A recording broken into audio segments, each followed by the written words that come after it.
வேலுமணி அணிக்கு தொடர் பின்னடைவு. பழனிசாமி அணிக்கு மாறும் வேலுமணி ஆதரவாளர்கள்.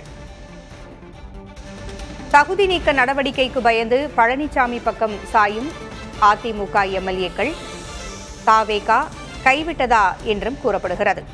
ஏற்கனவே 5 பேர் பழனிசாமி அணிக்கு மாறிய நிலையில் இன்று மேலும் சிலர் எடப்பாடி பழனிசாமியை சந்திக்க செல்கிறார்கள்.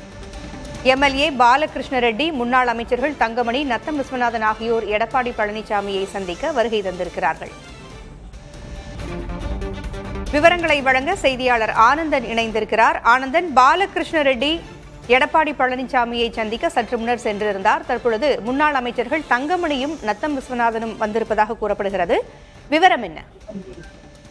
பூங்குழலி, பாலகிருஷ்ண ரெட்டி எடப்பாடி பழனிசாமி அவர்களை சந்தித்து மீண்டும் நான் அதிமுகவில் இணைந்து பணியாற்ற தயாராக இருக்கிறேன் என்று கூறியதன் அடிப்படையில தற்போது OS மணியன் அவர்களும் பாலகிருஷ்ண ரெட்டி அவர்களும் தற்போது அடுத்த கட்ட நகர்வை நோக்கி அவர்கள் சென்றிருக்க தலைமைச் செயலகம் சென்றிருப்பதாக நமக்கு தகவல் கிடைத்திருக்கிறது.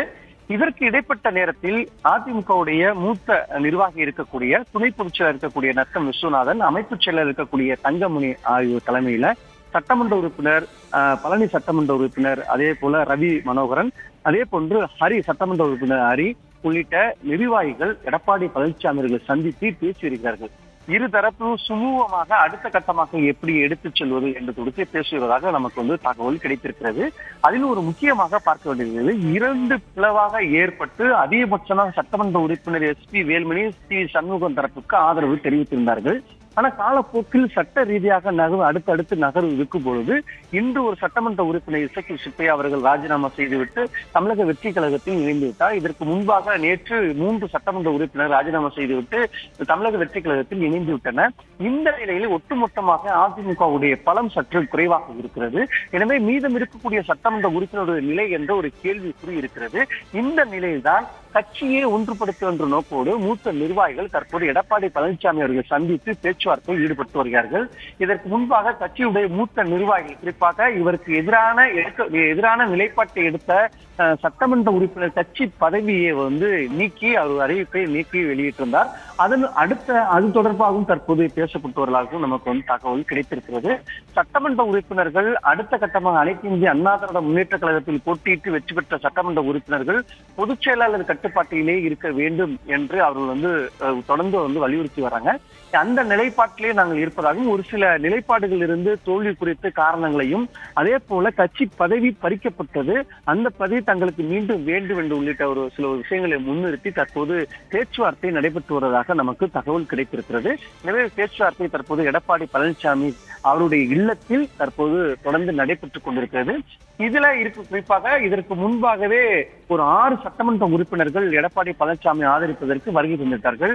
மீதம் இருக்கக்கூடிய 16 சட்டமன்ற உறுப்பினர்கள் தற்போது இருக்கிறார்கள் ராஜினாமா செய்த பிறகு. எனவே அந்த சட்டமன்ற உறுப்பினர்களும் தங்களுக்கு ஆதரவு தெரிவிக்க வேண்டும். சட்டமன்றத்தில் ஒரு 3வது பெரிய கட்சியாக நம்ம சட்டமன்றத்தில் இருக்க வேண்டும் என்ற ஒரு நோக்கத்தோடு தொடர்ந்து செயல்பட்டிருக்காங்க.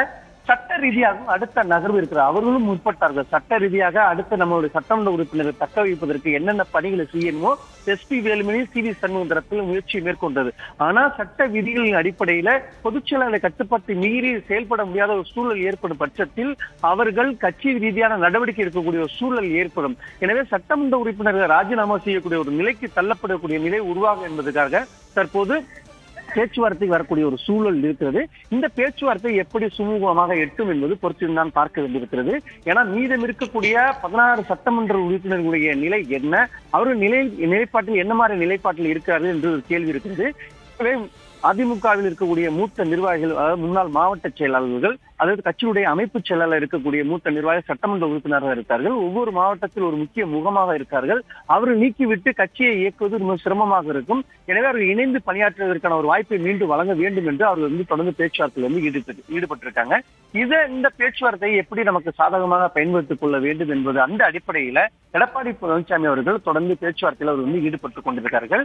இது ஒரு புறம் தான். கட்சி ரீதியா அமைப்பு ரீதியாக ஒரு புறம் இருந்தாலும் சட்டமன்ற உறுப்பினர்கள் தங்களுடைய ஆதரவை எப்படி பெறுவது, குறிப்பாக 4 சட்டமன்ற உறுப்பினர்களுடைய கடிதத்தை பெற்றுக்கொண்ட பிறகு உடனடியாக அது சபாநாயகர் அதுக்கான முடிவை எடுத்து அறிவிப்பை வெளியிட்டிருந்தார்.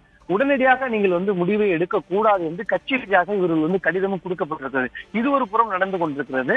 எனவே அதிமுகவில் இருக்கக்கூடிய சட்டமன்ற உறுப்பினர்கள் எடப்பாடி பழனிசாமியின் தலைமையின் கீழ் கொண்டு வருவதற்கான அனைத்து முயற்சிகளும் தொடர்ந்து நடைபெற்றுக் கொண்டிருக்கிறது. பூங்குழலி, அதிமுக சட்டமன்ற உறுப்பினர்கள் 2 பிரிவாக பிரிந்த நிலையில் சி.வி. சண்முகம், வேலுமணி தரப்பில் அதிக சட்டமன்ற உறுப்பினர்கள் இருந்தார்கள். பழனிசாமி தரப்பில் குறைவான எம்எல்ஏக்கள் இருந்தாங்க.